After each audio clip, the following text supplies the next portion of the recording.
In this video, we're going to talk about properties of multiplication. And for this video, we're going to talk about the commutative property. So I'm just going to show you a quick video tutorial on this topic. So what is it exactly? You can multiply numbers in any order and get the same result. The result of multiplying numbers together is called a product.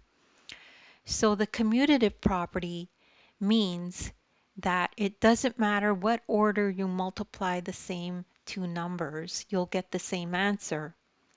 So for example, we have 6 times 5 equals 30. But then if we do 5 times 6, so we've switched these two around, you will still get 30. So that's basically the commutative property of multiplication. Pretty simple, right?